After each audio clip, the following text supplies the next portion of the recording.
로마서 14장. 여러분은 믿음이 약한 사람을 받아들이되 그의 견해를 논쟁거리로 삼지 마십시오. 어떤 사람은 모든 음식을 먹을 만한 믿음이 있으나 믿음이 연약한 사람은 채소만 먹습니다.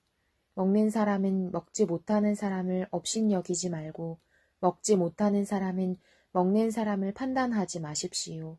이는 하나님께서 그 사람을 받으셨기 때문입니다. 여러분이 누구기에 남의 종을 판단합니까? 그의 서고 넘어지는 것이 자기 주인에게 달려 있습니다.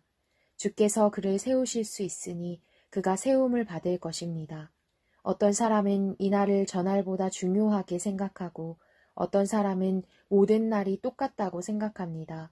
각자 자기 마음의 확신을 가지십시오.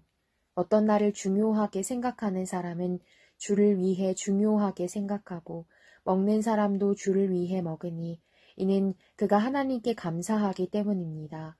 먹지 않는 사람도 주를 위해 먹지 않고 하나님께 감사드립니다. 우리 중에 아무도 자기만을 위해 사는 사람이 없고 자기만을 위해 죽는 사람도 없습니다. 우리는 살아도 주를 위해 살고 죽어도 주를 위해 죽습니다. 그러므로 죽든지 살든지 우리는 주의 것입니다. 이를 위해 그리스도께서 죽었다가 다시 살아나셨으니 이는 죽은 사람과 산 사람의 주가 되시기 위함이었습니다. 그런데 그대는 왜 그대의 형제를 판단합니까? 왜 그대의 형제를 업신여깁니까? 우리가 모두 하나님의 심판대 앞에 설 텐데 말입니다. 기록되기를 주께서 말씀하시기를 내가 살아있으니 모든 무릎이 내 앞에 꿇을 것이요 모든 혀가 하나님께 찬양할 것이다 라고 했습니다. 이와 같이 우리가 각각 자기의 일을 하나님께 사실대로 말씀드릴 것입니다. 그러므로 우리가 이제부터는 서로 남을 판단하지 맙시다. 형제 앞에 걸림돌이나 장애물을 두지 않기로 결심하십시오. 내가 주 예수 안에서 알고 확신하는 것은 이것입니다. 무엇이든지 그 자체로 부정한 것은 없고 다만 부정하다고 여기는 그 사람에게만 부정한 것입니다. 만일 음식 문제로 여러분의 형제가 근심하게 되면 그는 더 이상 사랑을 따라 행하지 않는 것입니다. 그리스도께서 위해 죽으신 그 형제를 음식 문제로 망하게 하지 마십시오. 그러므로 여러분의 선한 것이 비방을 받지 않도록 하십시오. 하나님의 나라는 먹고 마시는 것이 아니라 성령 안에서 의와 평강과 기쁨입니다.